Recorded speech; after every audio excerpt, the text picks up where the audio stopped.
Hello friends, welcome to another new session of Smita classes. Today we will be dealing with the 9th chapter of Standard 5 Science book.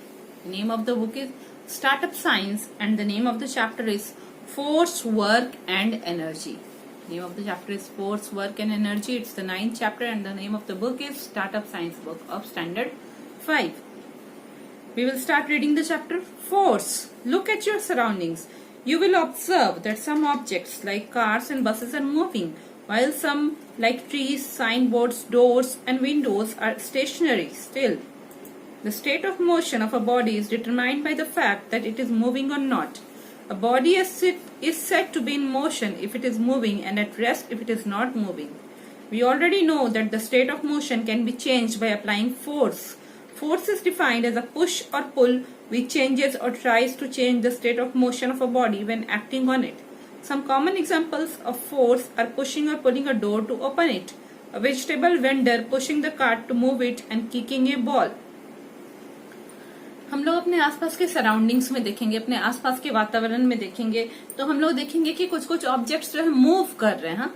गतिमान है, जैसे कि car, buses, वो सब हम लोग को मूविंग दिखाई देगा, जबकि कुछ कुछ ऑब्जेक्ट्स हम लोग को लगता है कि जैसे रेस्ट में है। कुछ कुछ ऑब्जेक्ट्स हम लोग को लगेगा कि वो रेस्ट में है, जैसे कोई साइन बोर्ड हो, ट्रीज हो, पेड़ है, डोर्स है, विंडोज है, हाँ? ये सब हम लोग को लगेगा कि वो स्टिल है, बिल्कुल रेस्ट पे है या स्टेशनरी है। स्टिल या स्टेशनरी, इसका मतलब है वो रेस्ट पे है। ठीक है, तो हम लोग कैसे जानेंगे कि कोई बॉडी स्टेट ऑफ मोशन में है, मतलब गति में है। कोई बॉडी अगर गति में है, एक तरह के मोशन में है, और वो उससे पता चलता है कि वो मूव कर रहा है कि नहीं। अगर वो हिल रहा है तो वो मोशन में है, और नहीं हिल रहा है तो हम लोग बोलेंगे वो रेस्ट पे। अब हम लोग स्टेट ऑफ मोशन को, जो गति में है, हाँ, उसको हम लोग चेंज कर सकते हैं अगर हम उसके ऊपर कोई फोर्स लगाएंगे। मान लीजिए हम लोग के पास एक बुक रखा हुआ है टेबल पे, वो बुक बिल्कुल रेस्ट में है, वो नहीं हिल रहा है, पर अगर हम बुक को साइड से अपने हैंड से प्रेशर देंगे तो बुक आगे आगे मूव करेगा। मूव क्या करेगा, हम लोग उसको धक्का देके आगे भेज देंगे। ठीक है, दूसरे उसका पोजीशन चेंज कर देंगे। तो स्टेट ऑफ मोशन को भी हम लोग चेंज कर सकते हैं फोर्स अप्लाई करके। ठीक है, तो फोर्स को कैसे डिफाइन कर रहा है, फोर्स की परिभाषा कैसे बोल रहा है, a push or pull which changes or tries to change the state of a motion of a body when acting on it. Force क्या है, एक तरह का पुश या पुल है, या तो हम लोग धक्का देंगे या उसको अपनी तरफ खींचेंगे। ये दोनों है जो कि ट्राई करता है कि किसी भी बॉडी का जो स्टेट ऑफ मोशन है, जैसे पोजीशन में है, या तो वो मूव कर रहा है या रेस्ट कर रहा है, उसके उस पोजीशन को हम लोग चेंज करेंगे, या तो उसको धक्का देके या खींच के। कुछ एग्जाम्पल है, देखिए हम लोग बहुत जगह जाते हैं, मॉल्स में जाते हैं, डॉक्टर के क्लिनिक्स में जाते हैं, और डोर पे बहुत सारे डोर पे लिखा रहता है ना पुश, और कहीं कहीं लिखा रहता है क्या, पुल। मतलब या तो आप धक्का दीजिए ताकि आप वो डोर को ओपन कर पाएंगे, या अपनी तरफ खींचिए। तो पुश या पुल करने से हम लोग उसके स्टेट ऑफ मोशन को चेंज कर पाएंगे। इसी तरह एक वेजिटेबल वेंडर होता है, सब्जी बेचने वाला है, वो अपने ठेले में सब्जी भर के जा रहा है, तो हम लोग क्या करते हैं, उसके ठेले को, वो सब्जी बेचने वाला अपने ठेले को क्या करता है, वो उसको धक्का देता है।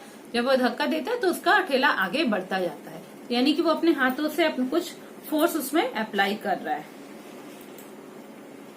इसी तरह जब बच्चे खेलते हैं, फुटबॉल खेल रहे हैं, तो फुटबॉल को किक मारते हैं, तब जाके फुटबॉल अपना डायरेक्शन चेंज करता है, या स्पीड बढ़ा देता है, या अगर रेस्ट में है तो मूव करना शुरू कर देता है। Besides changing the state of motion, force can have other effects also. For example, we pedal the bicycle with less force when we want it to move slowly, and with more force when we want it to move fast. Cricket players hit the moving ball with their bat and deflect it in whichever direction they want. To slow down a swing, we push it in the opposite direction. We stretch a rubber band to change its shape and so on. So we may conclude that force can also change the speed and direction of motion of a moving body or the shape and size of a body. Effects of force. It can start the motion of a body. It can stop the motion of a body. It can change the speed of a moving body. It can change the direction of a moving body. It can change the shape or size of a body. ठीक है, तो अभी तक हमने जितना पढ़ा कि हाँ फोर्स हम लोग अप्लाई करेंगे, तो कोई बॉडी अगर रेस्ट में है तो हम उसको मोशन में ला सकते हैं, या कोई बॉडी अगर मोशन में है हम उसको वापस रेस्ट में ला सकते हैं अगर हम लोग फोर्स अप्लाई करेंगे। ठीक है, कोई अगर बॉल लुढ़कता हुआ हमारे पास आ रहा है और हम लोग अपने पैर के फोर्स से उसको अटका लेंगे तो वह रुक जाएगा, तो यानी हम लोग मोशन को स्टॉप भी कर सकते हैं। पर एक और इफेक्ट क्या है फोर्स का कि हम लोग स्पीड को भी चेंज कर सकते हैं। मान लीजिए हम लोग बाइसाइकिल चला रहे हैं और हम लोग उसका पेडल मार रहे हैं, हम लोग को धीरे धीरे चलाना है, तब क्या होगा, हमको ज्यादा स्पीड नहीं चाहिए बाइसाइकिल का, तो हम लोग उसके पेडल को धीरे धीरे मारेंगे तो बाइसाइकिल स्लोली मूव करेगा। और हम लोग को अगर जल्दी पहुंचना है कहीं तो हम लोग पेडल को स्पीडली घुमाएंगे अपने पैरों से, तो हम लोग जल्दी पहुंच जाएंगे। और कैसे, क्योंकि बाइसाइकिल का स्पीड बढ़ जाएगा। इसका मतलब फोर्स हम जिस तरीके का अप्लाई करेंगे उसी हिसाब से speed of the body change होगा। ठीक है, अब है डायरेक्शन ऑफ द बॉडी। जब क्रिकेट प्लेयर्स को उनको जो है बॉलर बॉल फेंकता है, वो लोग अपने बैट को स्पीड से बैट से बॉल को किक करते हैं और क्या करते हैं, उनको जिस डायरेक्शन में भेजना है, क्या करते हैं बैट्समैन लोग, देखते हैं कि जिस डायरेक्शन में फील्डर नहीं है उसी डायरेक्शन में अपने बैट से बॉल को डिफ्लेक्ट कर देते हैं, उधर मोड़ देते हैं बॉल को, और बॉल उड़कता वो उस डायरेक्शन में जाके फोर कर देता है ना, चौका मार देता है। तो ये बैट्समैन लोग हमेशा ध्यान रखते हैं कि किस डायरेक्शन में उनको बॉल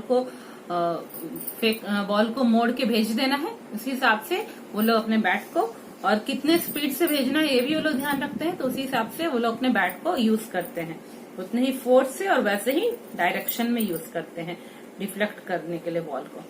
इसी तरह कोई स्विंग है, झूला है, उसको हम लोग को स्पीड कम करना है, तो जिस डायरेक्शन में वो मोशन कर रहा है हम लोग उसके अपोजिट डायरेक्शन में हम लोग उसको धक्का देते हैं ताकि वह रुक जाए। ठीक है, तो हम इसी तरह, ये तो हुआ हम लोग का स्पीड हम लोग चेंज करना फोर्स के कारण कर सकते हैं, स्पीड किसी के बॉडी का, डायरेक्शन भी चेंज कर सकते हैं।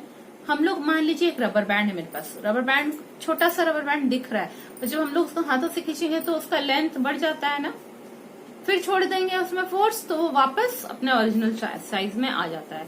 इसका मतलब फोर्स लगा के हम शेप और साइज ऑफ अ बॉडी भी चेंज कर सकते हैं।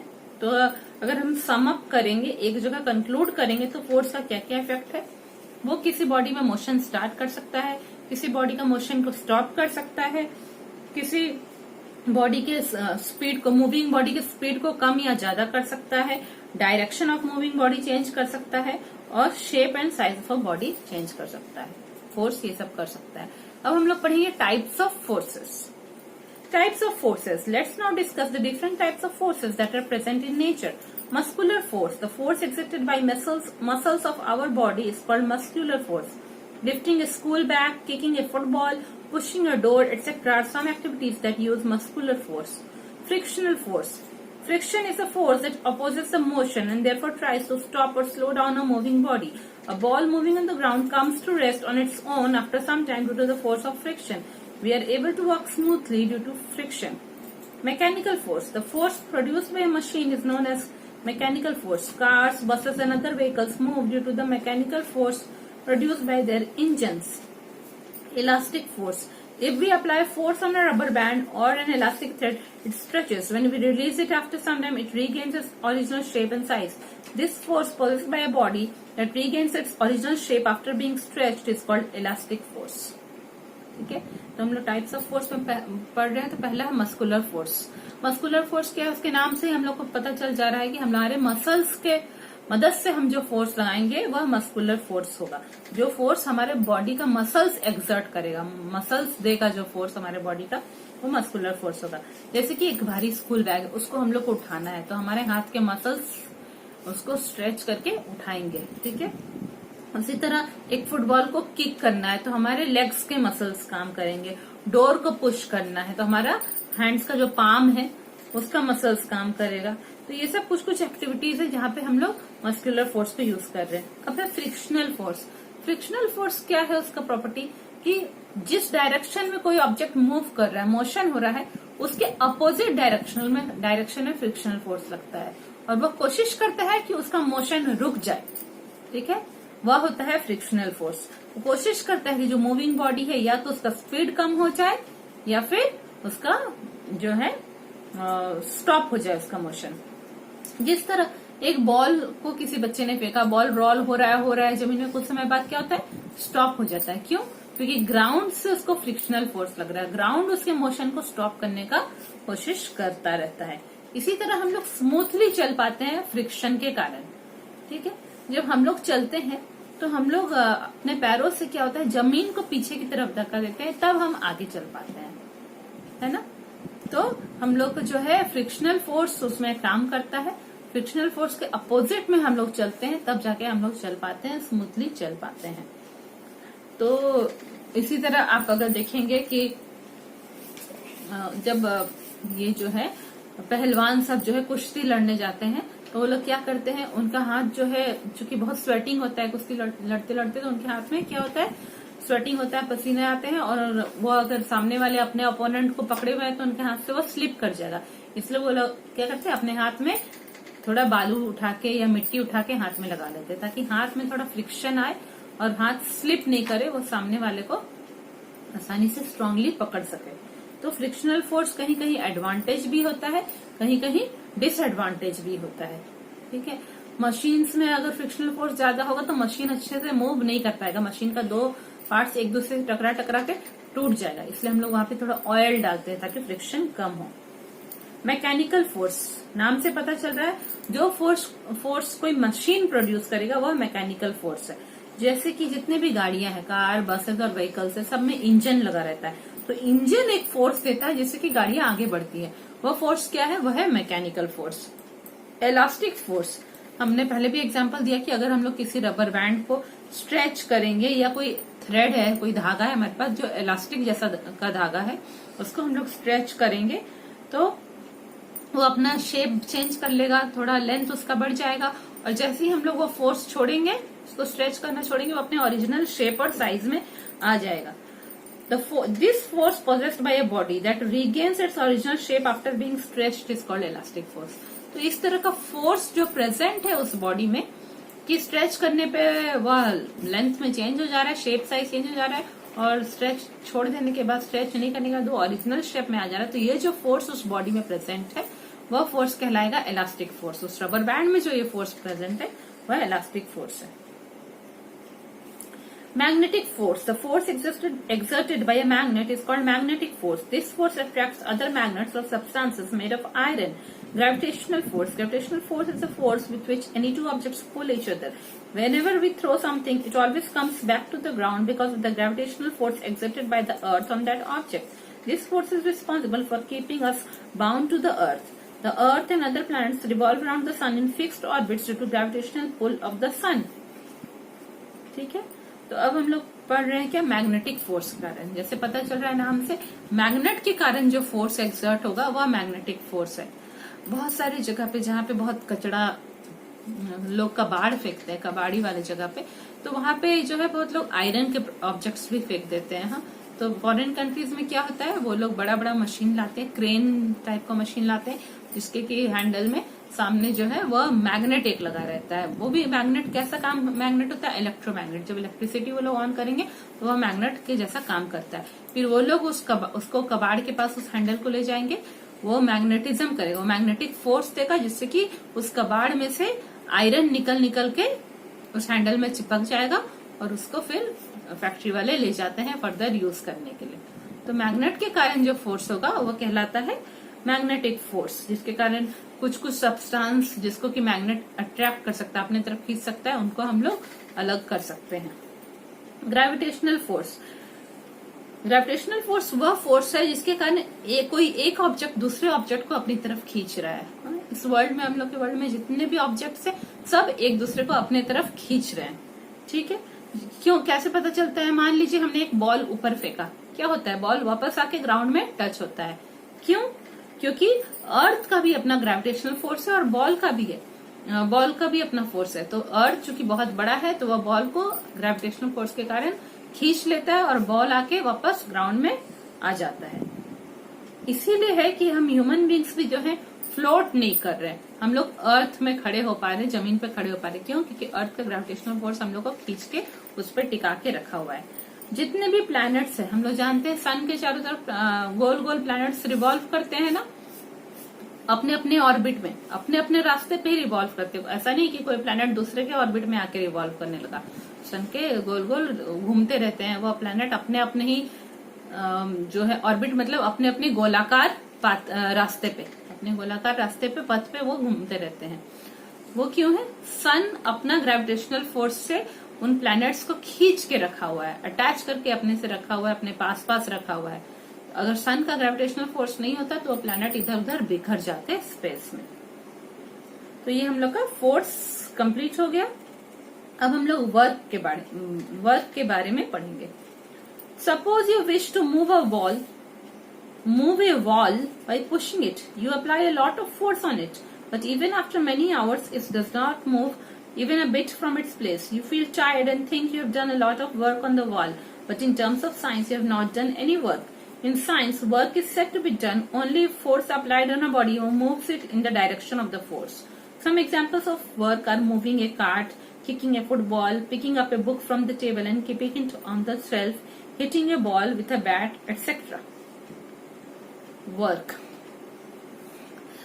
ऐसा एग्जाम्पल है, और ये तो प्रैक्टिकल एग्जाम्पल नहीं है, फिर भी कोई एक दीवार है, हम लोग को उस दीवार को हम पुश करना चाह रहे हैं, यहाँ से दूसरे प्लेस में खिसकाना चाह रहे हैं, तो हम उसके ऊपर अपने हाथ से, अपने बॉडी से पूरा फोर्स लगाएंगे कि हम लोग जो है बहुत घंटे तक फोर्स लगाते रहेंगे, पर दीवार अपनी जगह से खिसकेगा नहीं, वो जहाँ है वह वहीं रहेगा, वो अपनी जगह से एक बिट भी, मतलब एक कदम की दूरी पे भी वो खिसक नहीं पाएगा, थोड़ा सा भी नहीं खिसक पाएगा।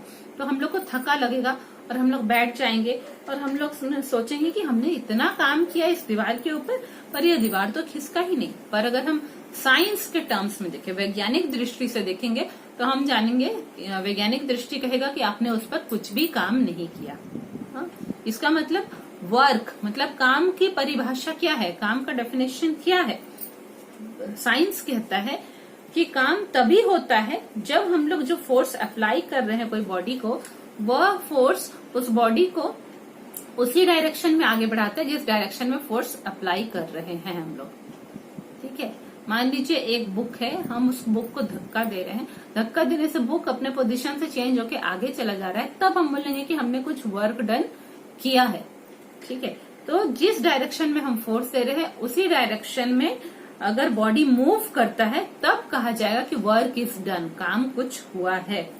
जैसे कि मूविंग ए कार्ट है ना, एक मान लीजिए आप मॉल गए हैं, मॉल में आपने वो लिया है, वो जो चक्के वाला बास्केट है वह लिया है, उसको आप उसके हैंडल की मदद से उसको मूव कर रहे हैं, हाँ, आगे धक्का दे के उसको बढ़ा रहे हैं, तो वहां पे वर्क हो रहा है, काम हो रहा है। फुटबॉल को अपने किक किया, फुटबॉल आगे बढ़ के लुढ़कने लगा, तो हम लोग बोलेंगे वहां पे कुछ काम हुआ है। बुक एक टेबल से आपने उठाया है, ठीक है, तब उसमें भी बोलेंगे कि काम हुआ है, क्योंकि बुक अपना पोजीशन चेंज किया। इस बुक आपने टेबल से उठाया है, फिर शेल्फ में रखा है, तो कुछ काम हुआ है। इसी तरह एक क्रिकेटर जो है वो बॉल को हिट कर रहा है बैट से, तो बॉल अपना दूसरे डायरेक्शन में चला जा रहा है, तो उस समय भी बोलेंगे कि कुछ वर्क हुआ है। मतलब वर्क तभी होगा जब the body starts moving in the direction of the force applied. अब हम लोग पढ़ेंगे energy. To do work, energy is needed. That is why your mother tells you to eat proper food so that it gives you enough energy to work. Energy is defined as the ability of a body to work, to do work. There are different forms of energy. Let's discuss some of them. Mechanical energy.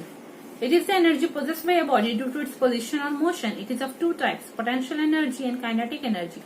The energy possessed by a body due to its position is called potential energy. For example, stone kept on top of a building and a stretched string possesses potential energy.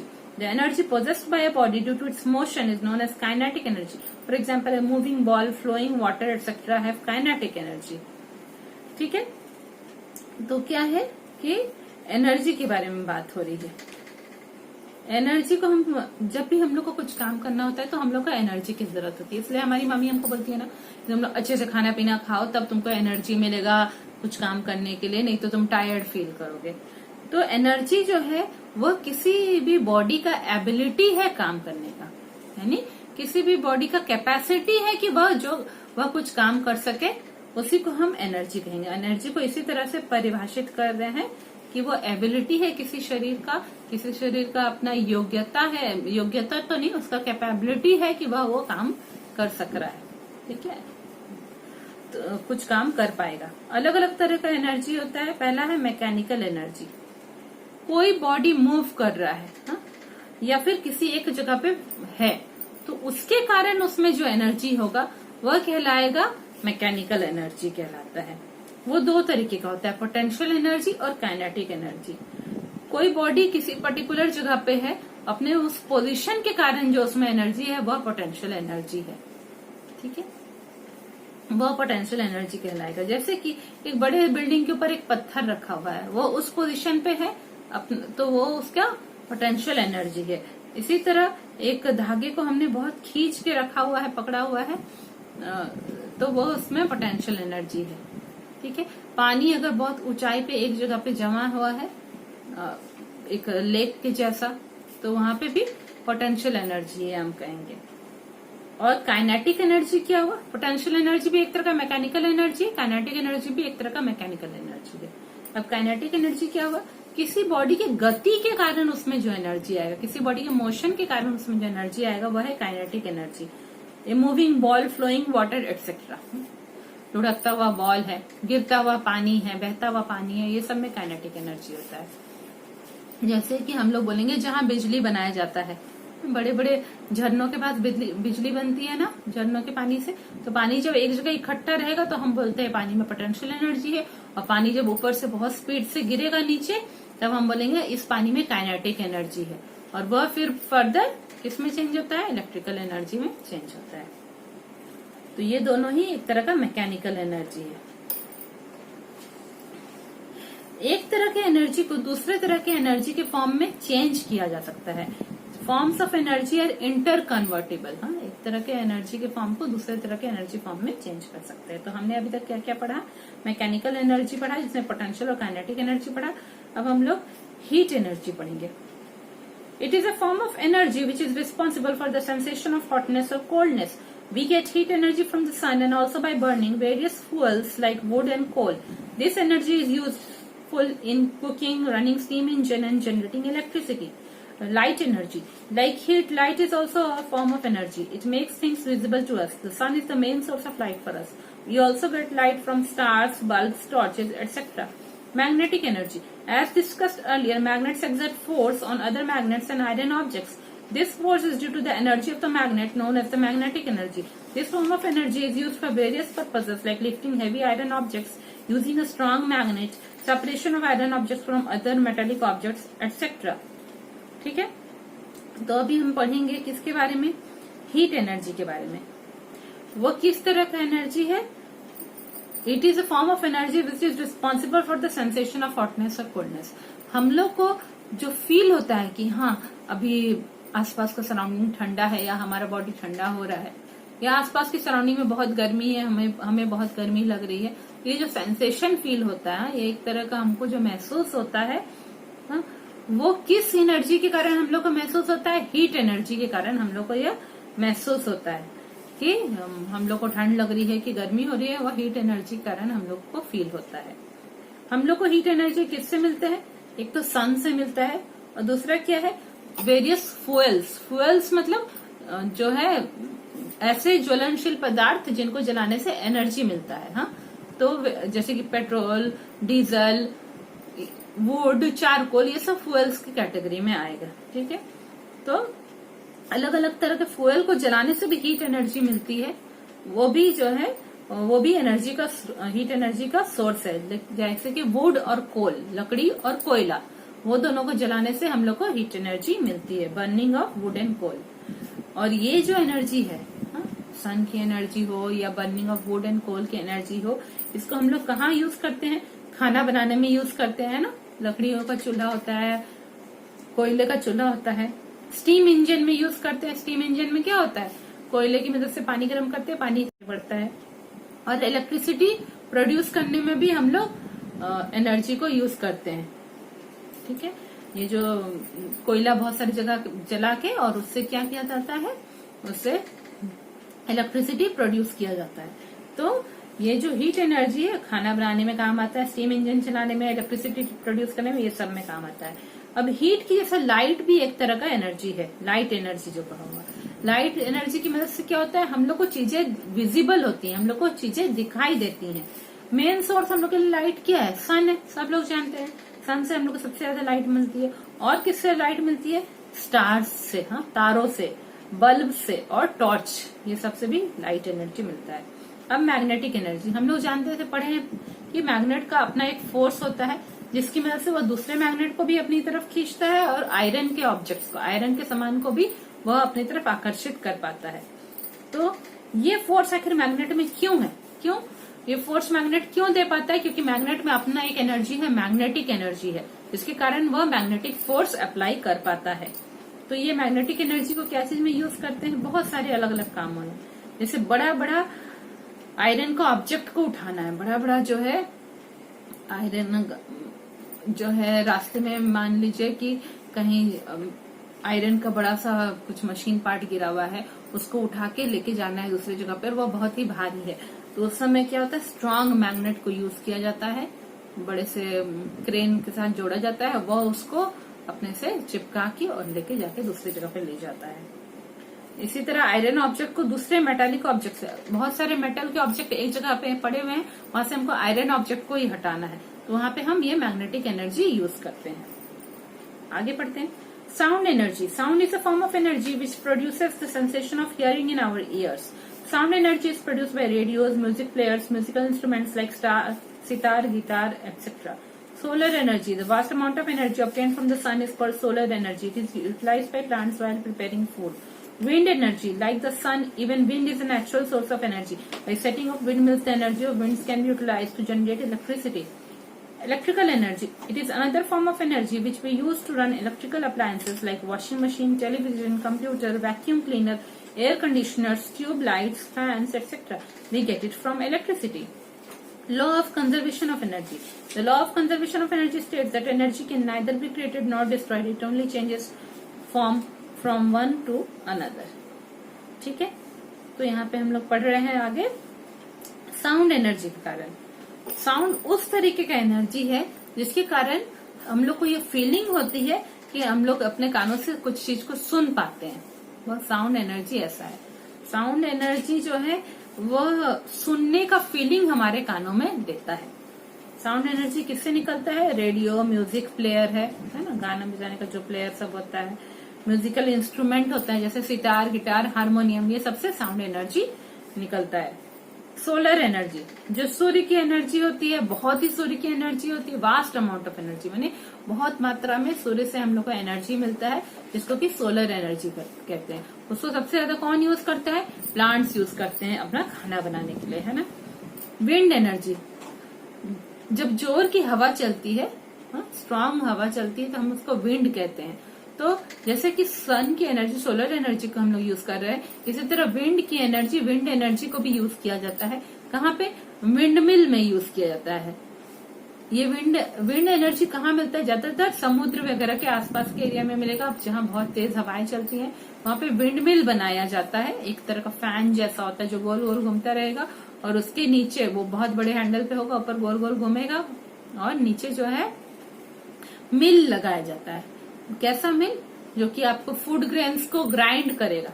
मान लीजिए आप चावल लेके गए, उसका आपको powder करना है, तो वो विंड एनर्जी से वो मिल का मशीन घूमेगा और आपका चावल ग्राइंड होके राइस पाउडर में चेंज हो पाएगा। तो विंड मिल्स बनाया जाता है एनर्जी। और सिर्फ विंड मिल मतलब सिर्फ विंड मिल के ही काम नहीं आता, अगर बहुत सारे हम लोग विंड मिल वहां पे लगा देंगे तो उन सबकी मदद से इलेक्ट्रिसिटी भी जनरेट कर सकते हैं। जैसे नीदरलैंड जो कंट्री है, वहां पे ऐसे इलेक्ट्रिसिटी वो लोग जनरेट करते हैं, बहुत सारे विंड मिल लगाए हुए हैं। इलेक्ट्रिकल एनर्जी और एक हम लोग पढ़े। इलेक्ट्रिकल एनर्जी क्या है, ऐसा एनर्जी है जो कि हम लोग यूज करते हैं अपने जो बिजली के उपकरण है, इलेक्ट्रिकल अप्लायंसेस है, उनको चलाने के लिए हम लोग जो एनर्जी यूज करते हैं वह है इलेक्ट्रिकल एनर्जी। बिजली के उपकरण चलाने के लिए, जैसे वॉशिंग मशीन चलाने के लिए, टेलीविजन चलाने के लिए, कंप्यूटर चलाने के लिए, वैक्यूम क्लीनर घर की सफाई करने के लिए, एयर कंडीशनर चलाने के लिए, ट्यूब लाइट, फैन, ये सब कुछ चलाने के लिए हम लोग जो एनर्जी यूज कर रहे हैं वह क्या है, इलेक्ट्रिकल एनर्जी। हम लोग को कहाँ से मिलता है, इलेक्ट्रिसिटी से मिलता है। अब एक लॉ है, साइंस में बहुत सारे लॉज होते हैं, कानून जो कहेंगे, तो साइंस में एक लॉ या नियम है, जो भी बोले, वह क्या है कि law of conservation of energy है। वह कहता है कि energy can neither be created not destroyed, it can only be change from one form to another. कहता है कि हमारे वर्ल्ड में जो एनर्जी है वो फिक्स है, उसको आप ना हम बना सकते हैं ना उसको खत्म कर सकते हैं, वो सिर्फ एक फॉर्म से दूसरे फॉर्म में हम चेंज कर सकते हैं, यह कहता है। जैसे विंड की एनर्जी, विंड एनर्जी को हम लोग किस में चेंज कर रहे हैं, इलेक्ट्रिकल एनर्जी में चेंज कर रहे हैं, है ना। सोलर एनर्जी को प्लांट्स अपने, सोलर एनर्जी को भी कई जगह पे इलेक्ट्रिकल एनर्जी में चेंज किया जाता है, सोलर पैनल लगा के। इस तरह एक एनर्जी फॉर्म को दूसरे एनर्जी फॉर्म में चेंज किया जा सकता है। आपका यह चैप्टर कंप्लीट हो गया है और इजी चैप्टर था, आप लोग को बहुत अच्छा भी लगा होगा, पसंद भी आया होगा ये चैप्टर। अपने फ्रेंड्स लोग से ये चैप्टर वीडियो को शेयर करिए और इस वीडियो का पूरा बेनिफिट उठाइए। जिन्होंने अभी तक सब्सक्राइब नहीं किया, सब्सक्राइब कर दीजिए और बेल बटन प्रेस करिए, ताकि आपको जैसे ही इसका नेक्स्ट वीडियोस आएगा आपको तुरंत अलर्ट मिल जाएगा। Thank you.